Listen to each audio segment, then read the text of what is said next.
kenapa saya ngundang Bli Gede Pasek Suardike, karena ketika Partai Demokrat lagi gonjang-ganjing, beliau memang mantan kader Partai Demokrat, beliau muncul ke permukaan lewat sosial media, terutama ketika kubu Partai Demokrat AHY menunjuk Bambang Wijoyanto sebagai lawyer atau penasihat hukum mereka. Bli, bisa cerita nggak Bli? Karena kan secara guyonan Bli Gede kan bikin kaos tulisannya KLB, Karma Luar Biasa, ya mungkin ini joke ya, ya. Tapi saya yakin Bli Gede punya banyak cerita mengenai sebenarnya kudeta juga di Partai Demokrat ketika Bung Anas Urbaningrum menjadi Ketua Umum Partai Demokrat hasil Kongres di Bandung. Iya. Jadi mungkin Bli Gede bisa cerita sehingga kemudian bisa nyambung dengan mengapa kubu AHY dan konteks ini Pak SBY menunjuk Bambang Wijoyanto sebagai lawyernya. Mantan komisioner KPK. Komisioner KPK. Yang pada saat Anas diproses dijaring sebagai tersangka kasus korupsi. Bapak Bli Gede. Ya, ini memang kalau ngomong ceritanya panjang, tapi kita pendekkan saja. Intinya adalah ketika Kongres di Bandung itu boleh dikatakan AU menang tapi tidak diinginkan. Jadi prinsipnya di sana dengan berbagai pergulatan yang ada lah. Nah, pasca itu memang terjadi semacam dinamika politik internal, semacam proses eksistensi masing-masing. Di Muscap, Musda dan sebagainya, yang mana memang banyak dimenangkan oleh mereka yang loyal dengan ke Mas Anas. Jadi 2010, 2011 tuh dinamikanya masih lebih pada aspek Musda itu. Tetapi ke 2012 sudah mulai bagaimana menahan laju seorang Anas Urbaningrum secara tertutup. Kenapa secara tertutup? Karena kami selalu ekspos ke publik tuh tidak ada apa masalah. Sampai terakhir pun, nanti saya ceritakan, sampai terakhir pun itu kita tetap tutupi. Walaupun sebenarnya pertarungannya sudah sangat seru kalau dibuka. Ya hari ini kita buka lah. Jadi sangat seru ya. Udah sangat seru, bahkan boleh dikatakan kalau hari ini jadi KLB, bila perlu sebaliknya hasilnya. Bukan Anas yang hilang, tapi yang satunya hilang. Sampai seperti itu skenarionya. Nah, waktu itu akhirnya muncul forum deklarator dan pendiri Partai Demokrat, Pak Pence Rumangkang sama Pak Sultan Batugana. Inilah di dalam ADRT nggak ada, tapi diberikan ruang yang sangat besar untuk bisa berkreasi, melakukan penetrasi terhadap kewenangan Anas Urbaningrum. Karena opini bisa dibangun kan, wah ini pendiri loh, ini deklarator loh, ini. Nah, Anas meresponnya dengan bahasa-bahasa positif. Ini adalah hal yang sangat positif. Partai lain tidak punya, kan bahasa-bahasa beliau selalu begitu kan. Tetapi kewenangannya dikasih betul oleh SBY, sehingga mereka diberikan ruang untuk melakukan silatnas di Sahid bulan Juni 2012. Di situ Anas nggak datang, saya juga nggak datang. Saya menemani Anas dengan beberapa teman-teman. Kita nonton aja, jadi nobar lah, tidak ikut itu. Nah, akhirnya di sana pertama kali pidato SBY memberikan sinyal bagi mereka yang bermasalah secara hukum, kurang lebih begitulah ya, agar keluar dari partai, usirlah. Nah, kita udah baca itu karena waktu itu nama Mas Anas sudah disebut sebagai terlibat kasus Hambalang, udah macam-macam lah beritanya. Tapi status hukum nggak ada, terperiksa pun belum, baru tersebut di dalam media. Nah, singkat cerita, program dari forum pendiri ini gagal, tidak mampu melakukan penetrasi secara maksimal karena status Anas nggak ada apa-apanya. Sampai kemudian mungkin pertarungannya ketat terus, timpa opini, ini penetrasi, dan semakin berjaraklah antara Cikias dan Durensawit. Singkat cerita, ya kami sudah membaca waktu itu ketika Pak SBY keluar negeri. Ke Arab ya? Ke Arab.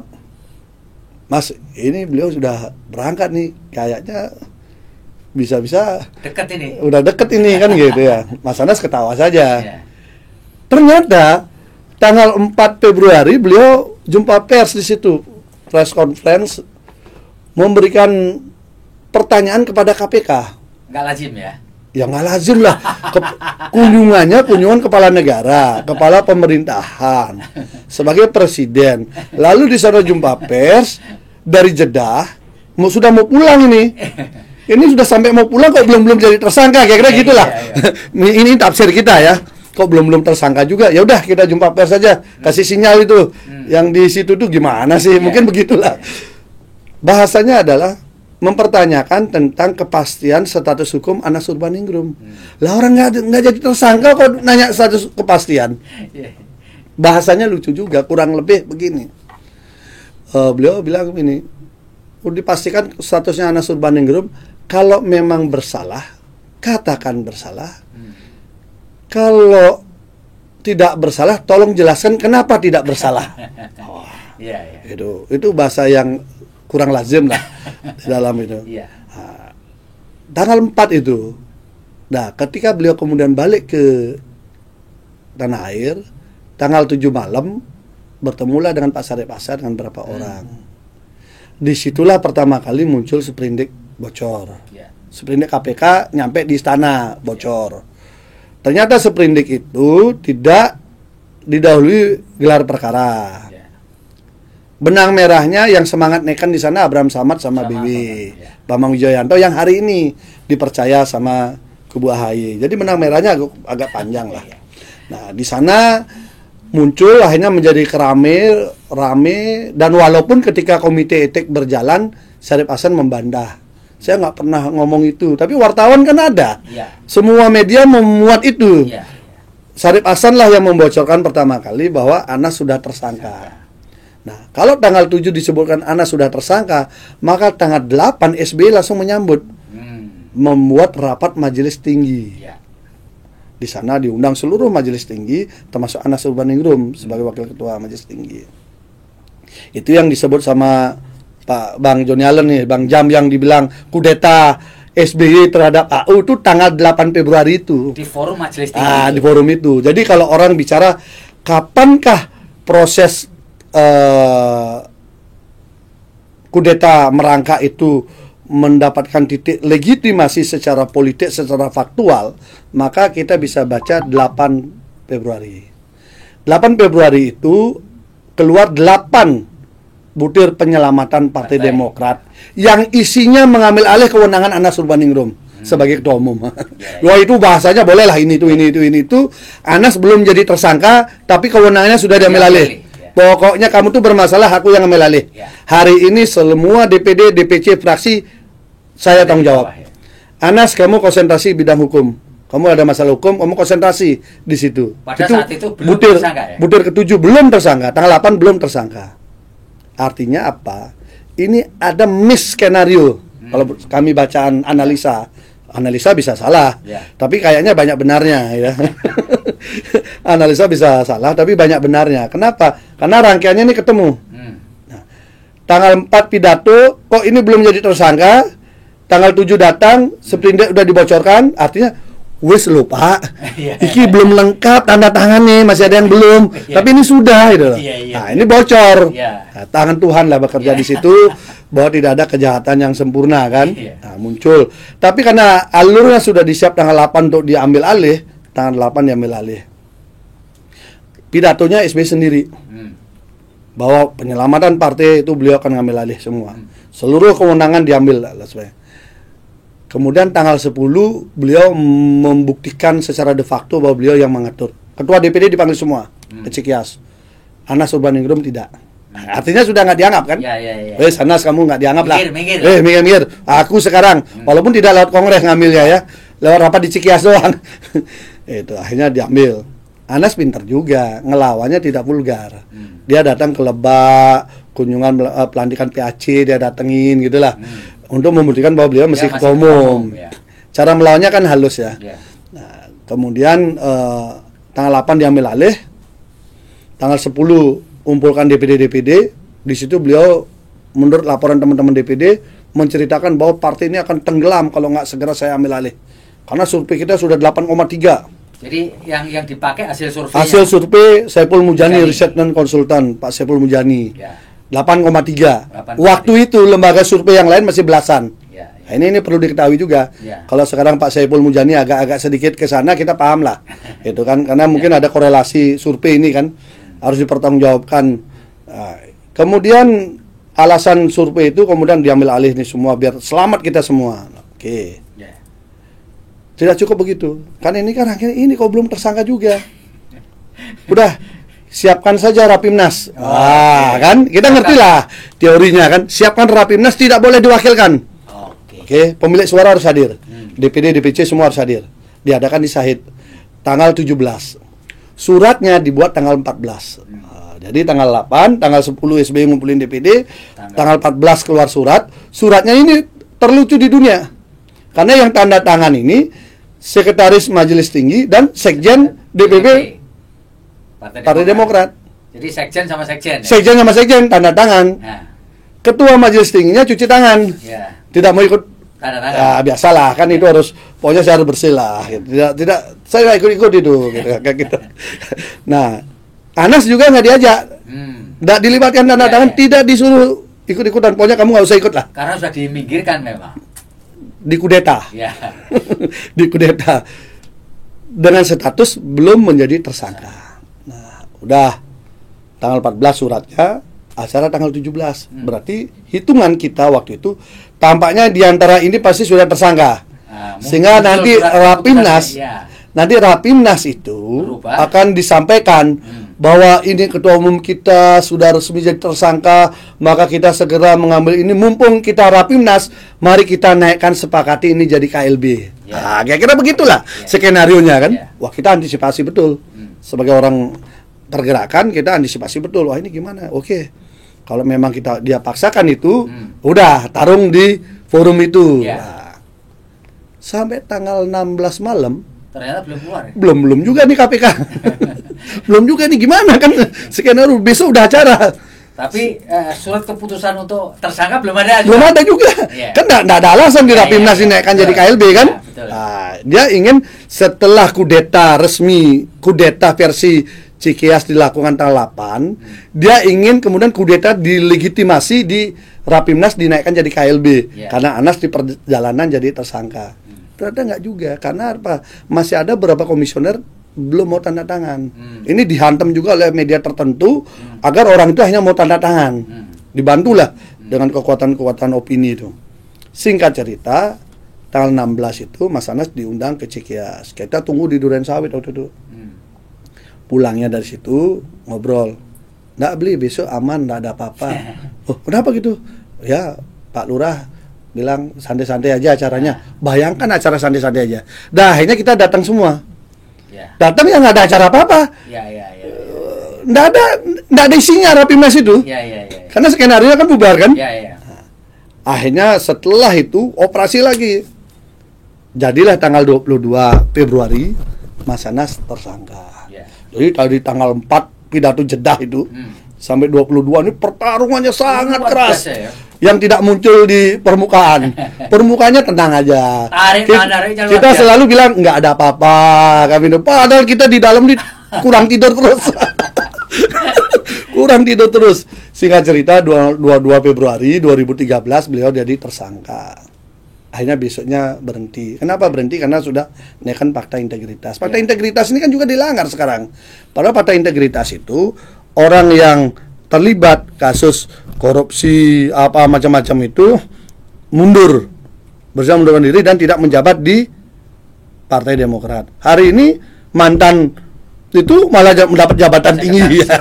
Nah, kan modelnya begitu kan, melanggar fakta integritas sendiri. Nah, tapi udahlah itu kan bukan urusan saya itu. Hanya saya menceritakan alur sejarah aja. Kalau yang kini saya nggak berkomentar, saya hanya berkomentar sejarah. Nah, akhirnya lucunya lagi dari 22 Februari itu Anas baru disentuh di proses kasusnya 10 Januari 2014. Jadi hampir setahun. Hampir setahun, 10 bulan lebih, hampir 11 bulan lah. Baru tersentuh. Bayangkan sekian lama itu didiamkan. Kenapa didiamkan? Karena seprindik yang dibuat oleh Bapak Bambang Wijoyanto yang terhormat dan kawan-kawan itu kasus Hambalang dan proyek-proyek lainnya. Ini proyek-proyek lainnya ini apa? Jadi istilahnya wis tanggal 22 Februari jadikan saja sudah tersangka.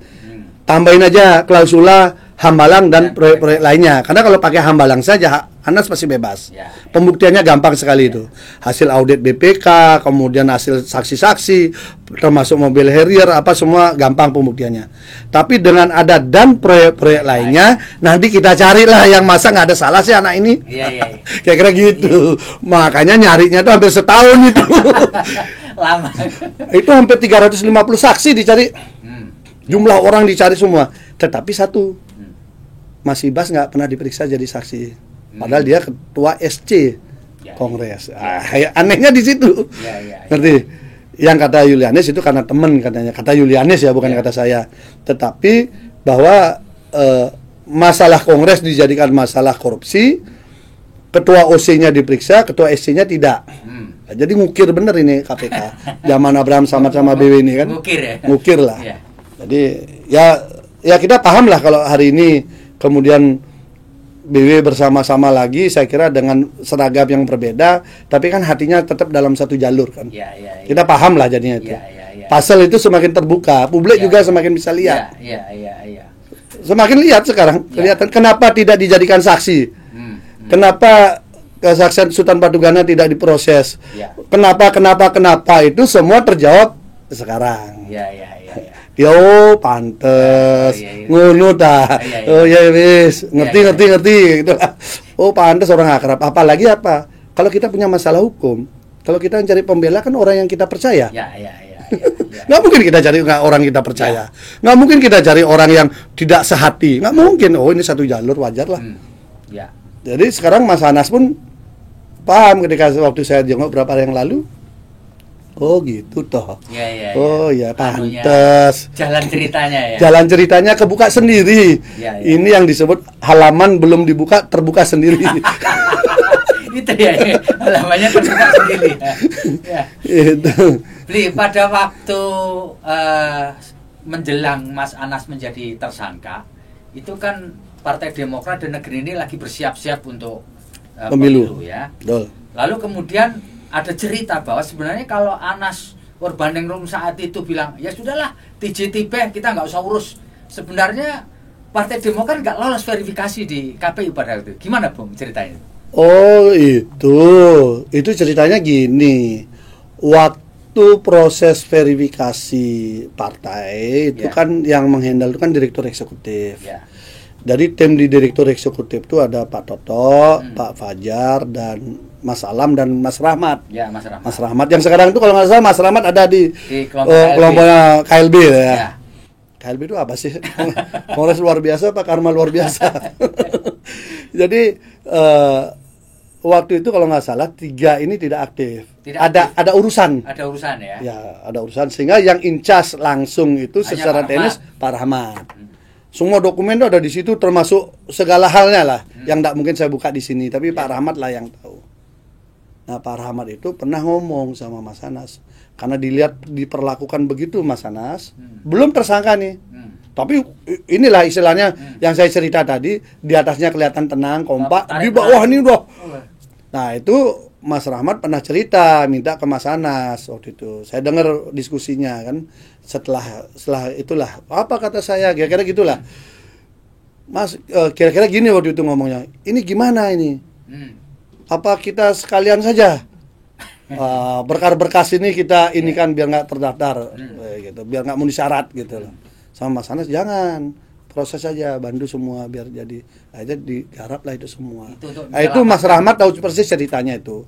Kalau itu tidak digarap dan tidak dibawa oleh Mas Rahmat ke KPU semua dokumen itu mungkin tidak masuk dalam verifikasi. Jadi kalau administrasi jahat gitu bilang nggak usah diterusin. Wah udah bubar karena itu hitungan harinya udah mepet sekali tuh dan nggak mampu untuk urusan seluas Indonesia. Oke, beli gede. Dinamika di Partai Demokrat itu kemudian berpuncak pada Kongres luar biasa yang mengganti Anas di Bali. Oh ya. Kan? Tapi bisa nggak cerita pada itu beli gede? Kenapa Bapak SBY atau Pak SBY yang kemudian ditunjuk sebagai ketua umum? Padahal posisinya tinggi loh pada itu. Ya. Itu kalau saya mau cerita itu gimana ya? Itu cerita bagaimana saya kena prank seorang presiden yang saya percayakan orangnya bersih, cerdas, santun itu. Jadi ceritanya begini. ketika Mas Anas mundur, Ya. itu kan saya diskusi lah sama Mas Anas, kan kita temani lah, namanya beliau dalam kondisi masalah itu kan. Ya. Adalah ide, Mas, ini teman-teman ini kan mau nyalek, ini apakah akan pindah partai atau tetap di sini dan sebagainya. Gimana kalau demi penyelamatan partai? Saya punya ide, ngomong sama Mas Anas.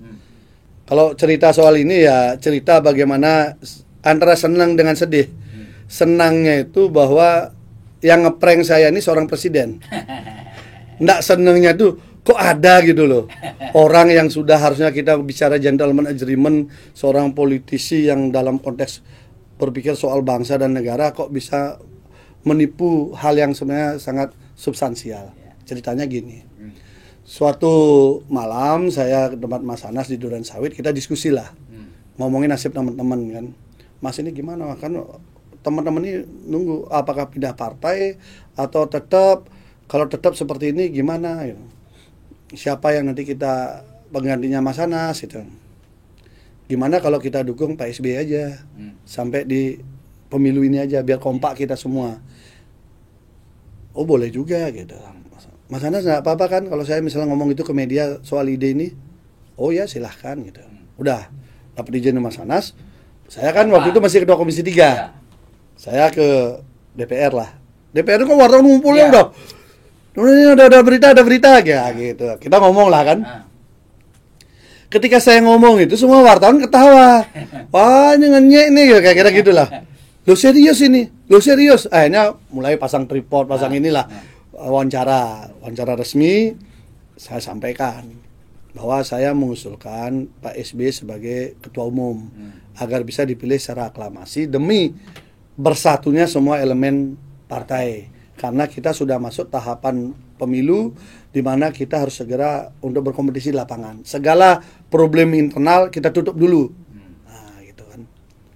Nah, jadilah itu berita. Saya yang mengusulkan SBY sebagai ketua umum. Ya? Wah. Ruhut Sitompul marah, Marzuki Ali, Syarif Hasan semua pada protes dan semua menganggap saya menghina SBY. Menurunkan kadar SBY kok dari Dewan Pembina Majelis Tinggi kok diturunkan jadi ketua umum. Gitu.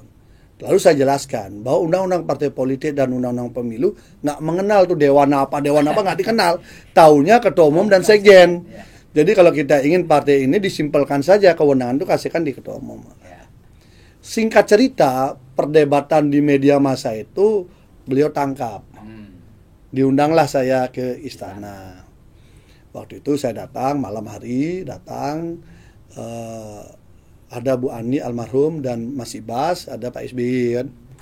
Tapi duduknya berdua kami dengan Pak SBY. Ngobrol, saya betul-betul dari hati yang tulus dengan niat menyelamatkan partai waktu itu. Karena sudahlah apapun namanya kita ribut, tapi ini kita mau nyalek semua, mau selamat lagi kita semua kan. Kita ngomong lah, ditanya, kenapa kamu dukung mau minta saya? Kira-kira gitu lah. Jadi ketua umum. Sempat nawarkan kenapa nggak Bu Ani saja. Saya jelasin semua. Sampai saya bilang, kalau tidak Bapak mengambil, pasti ini akan kompetisi lagi. Kalau Pak Marzuki Ali maju, maka kami akan mengajukan Saan Mustafa. Yang Pak Mas Saan sekarang udah ada di Nasdem ya. Jadi kompetisi lagi, habis energi juga Pak. Ya? Nah, sebenarnya kalau Bapak mengambil, maka ini akan bersatu lagi. Akhirnya beliau menyambut gembira lah itu. Nah, tapi apakah bisa dibantu untuk semua bisa aklamasi? Ya. Kita bilang, asal Pak Marzuki Ali tidak maju, kami pasti bisa, Pak. Dari pihak kami pasti bisa. Dan saya nanti akan datang lagi ke Mas Anas, karena ini sudah saya diskusikan dengan Mas Anas. Tapi beliau titip salam juga. Udah kan, selesai. Singkat cerita, beliau mengajak, nanti kita ketemu di Bali ya. Itu kira-kira 3-4 hari menjelang Kongres. Ya. Udah deket itu. Kita ketemu di Bali ya. Oh siap. Nah akhirnya ya antara 3 atau 5 hari lah sebenarnya udah deket itu. Kita ketemu di Bali. Ya Pak. Udah singkat cerita ada komitmen di sana. Nanti kalau saya sudah terpilih kita bersatu lagi semua ya, saling bahu membahu, kita selamatkan partai. Bahasa biasalah. Bahasa yang begitu ya menarik hati lah ya, memikat kita semua. Saya pun memang niatnya begitu. Dengan semangat saya pulang dari situ langsung ke Duren Sawit. Saya bilang sama Mas Anas, Pak SBY sudah mau. Oke. Oke, dari gini. Mas Anas ketawa dia. Tawa. Terus gimana Mas? Tapi langsung ambil HP. Langsung dia nelponin DPD, DPC. Kaget banyak. Kenapa diarahkan milih SBY gitu loh. Oh sudahlah biar semua selamat, pilih SBY aja dulu. Nanti urusan saya belakangan lah. Yang penting proses teman-teman nyalek, saya melihat Mas Anas bisa mengorbankan dirinya untuk teman-temannya ini biar selamat dulu. Selamat dulu lah ya. Nah, gitu. Saya semakin kasihan melihat beliau kan dengan posisi begitu. Padahal udah tahu juga penyebab beliau seperti itu gitu loh. Singkat cerita akhirnya KLB di Bali. Pas KLB di Bali, saya memang men-setting Mas Anas ini kan pengamanannya kalau dibilang menggunakan alat kekuasaan itu ya sebenarnya zaman SBY, bukan zaman Jokowi. Pengamanan gimana maksudnya itu? Intel diserahkan di mana-mana hanya untuk melacak di mana ada Anas. Oh. Padahal Anas ini kan sudah dukung. Iya.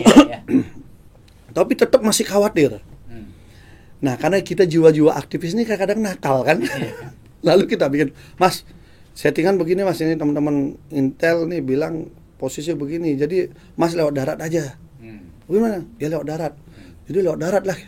Dari Surabaya itu, Mas Anas itu lewat darat ke Bali. Tidak ke Denpasar, ke Buleleng, ke Bali Utara. Saya carikan tempat tersembunyi di situ. Nggak ada yang tahu. Jadi sampai beliau ada di Bali, nggak ada yang tahu. Karena bandara udah dijaga, semua dijaga, semua udah inilah, komplit lah dijaga.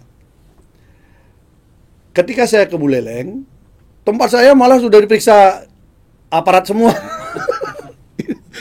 Tempat tinggal saya, orang tua saya, kakak saya, waduh semua udah dicari semua. Nggak nemu Anas gitu. Nggak nemu Anas. Akhirnya saya harus berganti mobil lagi gitu kan. Singkat cerita, saya nemui Mas Anas, habis itu semalam itu boleh dikatakan kita agak aman gitu. Begitu sampai beliau menginap, besoknya masih sembunyi, belum ada yang tahu. Akhirnya lama-lama sorenya beliau bilang begini, lah ngapain kita sembunyi-sembunyi beli? Kan kita udah dukung SBY, mending kita jalan-jalan aja. Terus gimana? Ayo kita nikmati aja kan, jarang-jarang ke Bali Utara, ke Buleleng kan gitu kan. Terus gimana? Kalau gitu kita makan ini aja ya? Ya oke. Makanlah kita di sebuah restoran di Lovina itu kan, agak terbuka. Nah itu kan lagi sedang rame-ramenya. Nah orang yang makan tuh kan lihat Mas Anas akhirnya banyak minta foto kan. Minta foto langsung heboh. Nah, malam itu juga lebih banyak pengamanan daripada yang berkunjung. Akhirnya Mas Anas itu tidurnya dikawal. Saya pulang juga dikawal. Akhirnya dari situ kita jalan terus dengan pengawalan. Jalan-jalan ke Kintamani, terus dikawal ya, seneng lah kan, gratis kan, aman. Sampai ke Bebek tepi sawah di Ubud. Sampai di Bebek tepi sawah tuh, waduh, pengamanannya sampai kita bingung juga, ini apa harus begini gitu loh, apa yang ditakutkan gitu loh. Itu jauh lebih dahsyat daripada yang sekarang dinyinyirin soal Intel nanya kamu milih siapa, itu jauh lah, ini jauh lebih mencekam ini karena Intel Melayunya banyak. Habis itu selesai makan itu kita jalan, nah muncul pikiran nakal, Mas kita godain yuk, kita main kucing-kucingan sama Intel-Intel ini. Nah akhirnya mobil-mobilnya kita pecah, kan kita berapa mobil tuh, pecah-pecah, mau yang buntutin kan pecah juga, pecah diri juga. Singkat cerita Mas Anas ke rumah saya, sore itu ke rumah saya, akhirnya saya telepon teman DPC, tolong bawa mobil kecil satu. Bawa mobil kecil satu, kita masuk rumah. Singkat cerita keluarlah semua mobil nih. Mas Anas enggak, Mas Anas di rumah, saya keluar, semua keluar, keluar rombongan, wah ini Intel semua ngikutin ini kan. Semua ini saya pecah. Setiap ada pertigaan satu mobil misah, setiap ada pertigaan perempatan misah, sehingga pecah habis. Tapi kemudian setelah ini pergi semua baru mobil kecil keluar. Nah, ini Mas Anas, saya bawa ke Jimbaran. Beliau menginap di villa di Jimbaran. Nggak ada yang tahu lah. Itu ada teman yang jagain juga di sana, jadi nggak ada yang tahu profesi. Saya ke lokasi kongres. Kebetulan ada dialog siaran langsung TV kan. Sampai di tempat kongres, dikira ada Anas di situ. Begitu saya turun, saya sendiri turun, nggak ada siapa-siapa. Waduh, dilihat aparat begitu, ada kosong. Ada mobil ke bandara kosong. Nah, singkat cerita akhirnya ada bagian pengamanan itu cari saya, beli hormat, saya kalah. Kalah apa, Pak? Di mana Anas? Ini kisah dikejar-kejar intel ini kan. Di mana? Ya, kan Bapak udah ngawal dari tadi. Udahlah, di mana Anas? Saya bilang, Anas di tempat yang aman. Enggak, tolong beritahu di mana. Pokoknya saya kalah dah. Enggak, tempat yang aman. Akhirnya apa yang terjadi? Dia mengira Anas tetap masih di rumah saya. Jadi saya malam itu pulang, rumah saya dijagain gitu. Padahal Anasnya nginapnya di Jimbaran. Singkat cerita, besoknya KLB. Besok KLB, saya minta izin. Saya minta BBM, Pak. Waktu zaman itu BBM saya. BBM, Pak SBY, izin Pak, saya nggak ikut KLB. Saya mengawal Mas Anas keliling biar KLB-nya lancar. Oh gitu ya. Beliau nitip salam dan mempersilahkan saya jalan. Akhirnya saya beritahu bagian keamanan juga, kita pakai patwal lah. Wah, ini tersangka. Tapi dijawab nggak BBM-nya? Oh, dijawab. Oke. Gitu. Oh iya, dipersilahkan saya menemani Mas Anas. Bahkan beliau titip salam untuk Mas Anas. Di sana pertama kali tersangka dikawal patwal. Dikawal patwal, kita jalan. Rapi semua. Ke pasar seni Goa, kemana gitu. Itulah singkat cerita, dikawal kita. Selesai. Beliau terpilih. Sore kami pas pulang. Beliau BBM lagi. Saya di BBM sama beliau. Sampaikan terima kasih atas dukungannya. Kongres KLB sudah selesai dan secara aklamasi. Sampaikan terima kasih juga pada Bung Anas dan mohon usulan nama-namanya untuk kepengurusan. Udah kan? Mas, saya kasih kan baca. Oh ya udah, titip salam balik. Saya udah seneng nih, ada komunikasi positif nih kan. Nah, bagi kita yang menjembatani ini kan seneng kan. Nah, udah titip salam, mungkin namanya besok diusulkan. Udah. Singkat cerita, besok nih, biar cepat dan besok usulan nama. Kirim. Oh ini. Ya, kirimlah nama itu, cus. Yang tersisa hanya Saan Mustafa aja. Itu pun kepengurusan yang terbatas biar tetap karena Ibas jadi sekjen. Nah, bayangan saya sebagai orang yang orang politik ya, investasi politik kita lebih banyak lah. Dari ide, menggarap, mengamankan Anas, melancarkan semua. Kayaknya jabatan saya itu pasti melambung naik lah kan. Jadi kepercayaan. Ternyata bukannya melambung, terempas. Hilang. Dan tersisa cuma satu gitu ya. Tersisa satu, itu pun memang sebelumnya jabatannya di situ. Yang lain hilang. Kena prank ya? Kena prank betul. Di situ saya kaget betul. Nggak menyangka. Tapi orang nggak tanya, beli nggak tanya. Kok begini nggak? Waduh, udah saya waktu itu begini. Saya nggak menyangka orang sekelas kepala pemerintahan, kepala negara, tingkat pendidikan sangat tinggi, kita bicara dari hati ke hati, kemudian bisa mengkhianati dengan cara dingin begitu. Kalau sekarang misalnya beliau mengeluh gini, saya sebenarnya lebih dulu mengeluh loh dengan cara begitu. Tapi beliau nggak maaf beli permohonannya nggak bisa. Seperti tidak pernah ada apa-apa. Seperti nggak pernah. Malah kemudian saya dipretelin semua.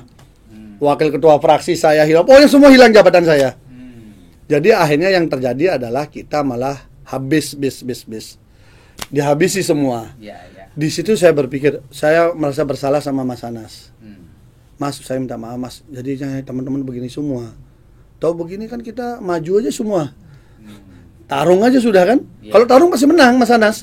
Karena DPD waktu itu sangat solid ke Mas Anas gitu loh. Nah, tapi akhirnya kita berpikir udahlah. Karena itulah kemudian saya maju DPD RI. Karena saya udah berpikir udah nggak ada harapan lagi. Nah, jadi ceritanya di KLB itu pun ada kesepakatan. Pak SBY itu hanya sampai 2015. Meneruskan masa sisa jabatan saja. Setelah itu beliau akan berikan kepada kader-kader yang lain yang potensial. Memang begitu komitmennya? Iya. Hanya di 2015 beliau maju lagi. Bayangkan, ketua umum bapaknya, sekjen anaknya, kemudian maju lagi di 2015 mau jadi ketua umum, membuat tatib.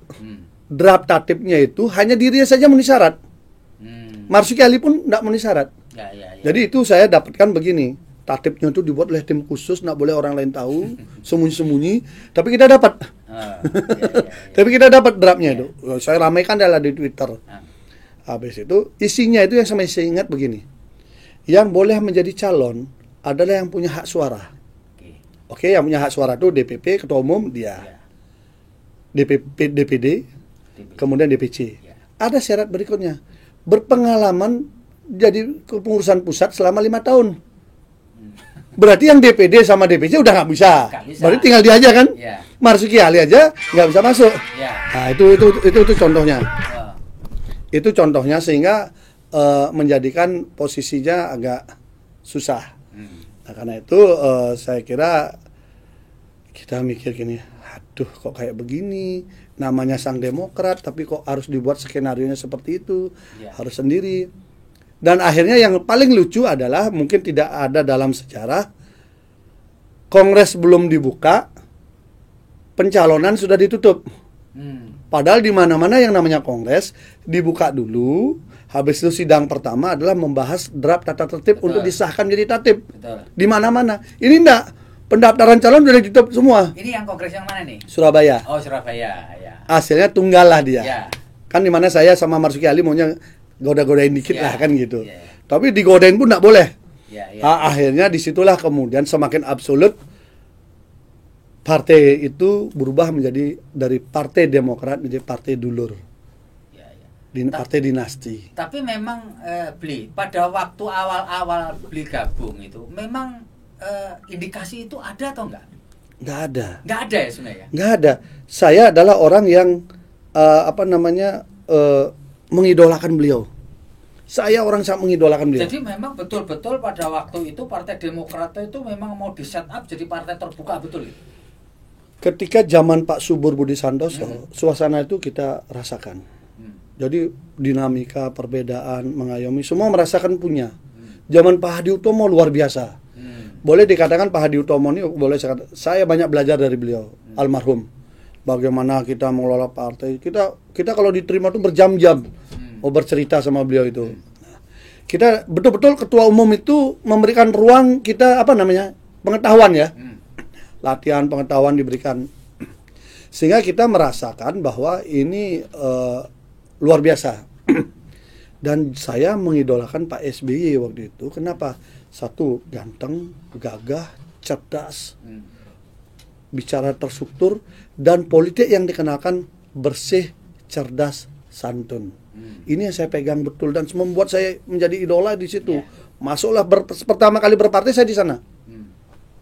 Dan terus saya pegang sampai kemudian 1 prank, 2 prank, 3 prank, kena prank terus, hanya baru saya mengambil kesimpulan ternyata tidak seperti yang saya bayangkan. Kira-kira gitulah. Tapi ya itu penilaian pribadi ya.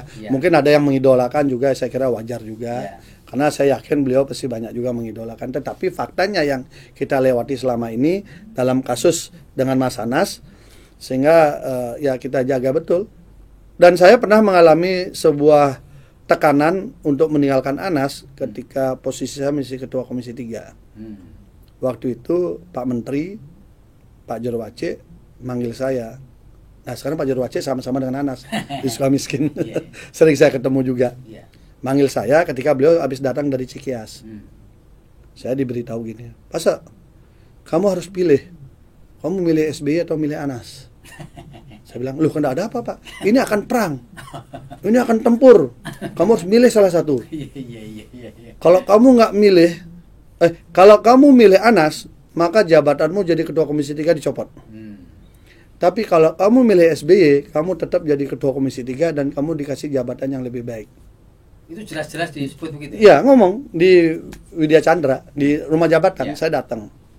Saya tetap bilang, oh nggak bisa, Pak SBY itu guru saya tertarik masuk Demokrat karena SBY. Nah ini Mas Anas ini teman saya, sahabat saya, dia lagi ada masalah, wajar dong saya dampingi. Tetap saya nggak mau milih. Wah, sampai beliau bilang, kamu nih keras kepala. Nah, perasaan saya sih nggak keras kepala, karena kan saya nggak milih salah satu. Saya nggak milih Anas, saya nggak milih SBY, saya milih dua-duanya, kan di luar opsi yang dia sarankan. Tapi tetap, kalau gitu kamu siap-siap dicopot jadi Ketua Komisi 3. Lalu saya bilang, ya nggak apa-apa deh Pak, tahu juga bukan jabatan yang utama, bagi saya persahabatan lebih utama, silahkan aja. Dan kemudian terjadi ya? Dan saya sudah tahu bahwa saya akan diganti. Nah, jadi 1,5 minggu 2 minggu kemudian berproses lah itu. Sehingga kita dukung aja. Gitu. Bli, bisa nggak dijelaskan sedikit? Kan tadi disampaikan bahwa Pak SBY menawarkan kalau bisa hasil KLB di Bali itu bukan saya tapi Bu Ani, tapi Bli ngomong jangan Pak. Itu sebenarnya apa sih pertimbangan Anda pada waktu itu untuk mengangkat jangan Bu Ani Yudhoyono lah yang jadi ketua umum? Apa Pak? Karena posisi di partai yang langsung in charge itu kan Pak SBY, ketua majelis tinggi, ketua dewan pembina, sehingga biar langsung itu disatukan aja otoritasnya itu. Tidak lagi 3 kekuatan, langsung satu lagi. Kalau enggak gitu kan lucu nanti. Ketua dewan pembina, ketua majelis tinggi ini bapaknya, ketua umum ibu, sekjen anak, kan tambah parah lagi. Kita enggak bisa jualan di masyarakat. Agak susah ya. Wong ini aja menyatu sudah bapak sama anak aja. Masa kayak mau kita rekor muri lagi? Bapak, ibu, anak. Itu jadi kita berusaha, tapi kita nggak bilang begitu. Kita tetap bilang simbol bapak kayak diperlukan untuk menyatukan semua. Kalau kita bilang begitu tersinggung. Hanya logika politik saya kan, waduh malu dong masa bapak, ibu, anak. Lah ini apa ini? Memangnya. Bli, kita sudah sampai di penghujung ngobrol kita. Sebagai seorang politisi, seorang aktivis, ya, seorang yang mendalami dinamika politik di negeri ini. Apa yang bisa ditarik sebagai hikmah dari gonjang-ganjing di Partai Demokrat itu secara umum untuk dunia perpolitikan di negeri kita ini, Bli? Ya, saya kira begini, yang harus dipahami bersama, partai politik itu adalah properti publik. Kita semua, para politisi harus paham. Habit kehidupan sebuah partai politik itu adalah di masyarakat. Masyarakat memilih atau tidak, itulah nyawa partai politik itu. Karena itu kita harus membuka ruang, jangan sampai properti publik itu menjadi properti pribadi. Nah, kalau dia menjadi properti pribadi, maka dia sudah jauh dari cita-cita partai politik itu sendiri. Karena itu mari kita bangun, bukan berarti anaknya ketua umum partai tidak boleh berkarir di partai itu. Malah lucu kalau anaknya ketua umum partai itu berkarir di partai lain. Boleh dia berpartai di situ, tetapi jenjangnya harus tetap dilewati. Ya, bagaimana fase-fase itu berjalan dengan baik. Bagaimana proses-proses itu berjalan dengan baik. Itu harus dilewati, itulah yang disebutkan bahwa seluruh kader itu bisa ikut bersama-sama membangun. Jadi bukan nggak boleh ya? Bukan nggak boleh, boleh. Malah lebih bagus kelihatan dia memang kayak Kennedy, udah di partai ini. Nah, kan gitu, Gandhi di partai ini. Dia tetap bertahan. Kalau dia loncat-loncat malah kurang bagus. Tetapi kalau misalnya dia di sana, tapi jangan dijadikan properti pribadi. Apalagi properti keluarga. Hanya keluarganya saja yang punya, yang lain dianggap sebagai abdi dalam. Itu namanya parpol monarki. Parpol bentuknya tapi monarki isinya. Karena hanya keluarga, yang sisanya abdi dalam.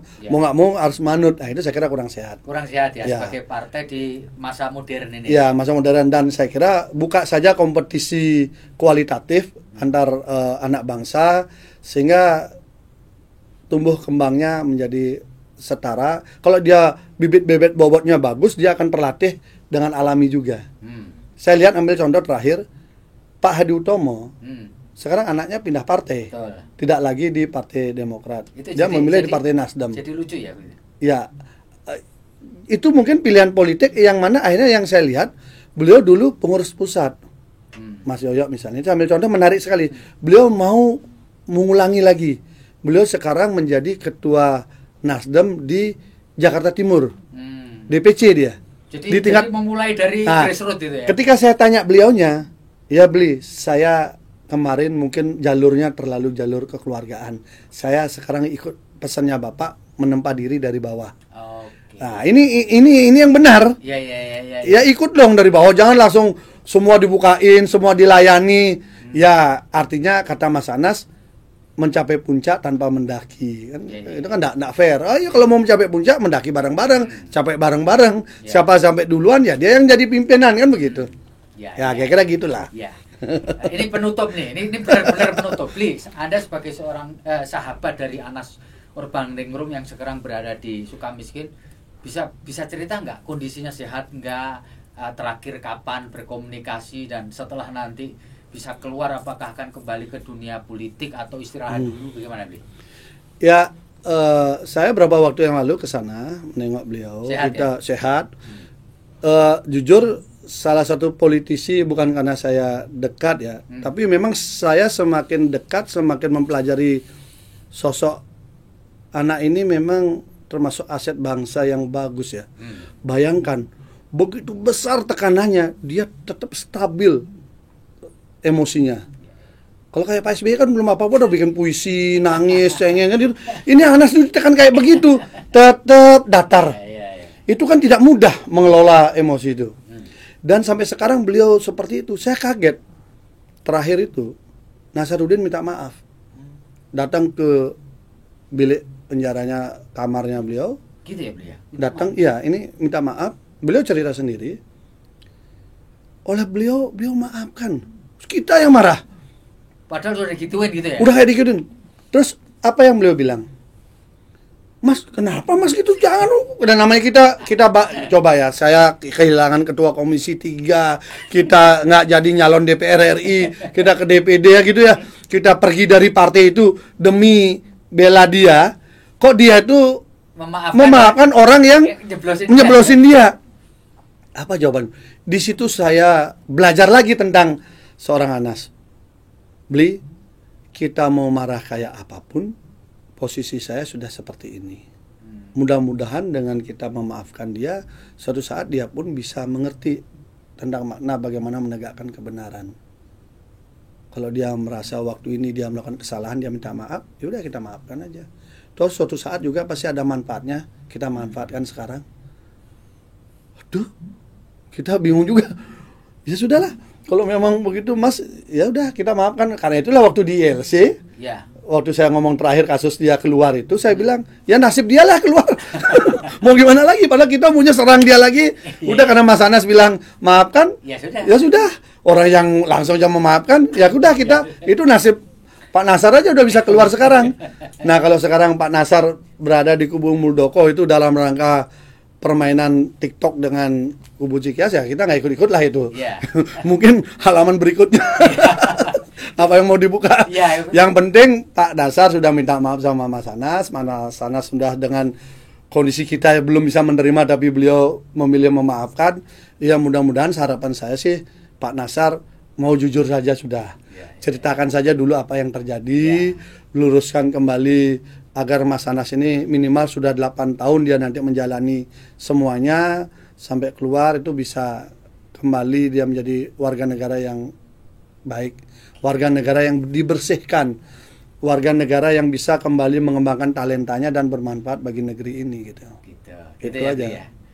Oke, Tribuners, kita sudah ngobrol banyak dengan Bli Pasek Suardike, kawan saya. Terima kasih Bli. Siap. Anda telah memberikan perspektif yang luar biasa pada kesempatan kali ini, dan tentu saja kita berharap Anda selalu dalam kondisi sehat meski pandemi belum berakhir. Yang penting kan masih bawa ini. Ya. Jaga jarak. Demikian, Assalamualaikum warahmatullahi wabarakatuh. Om Santi Santi Om. Selamat dan sehat selalu.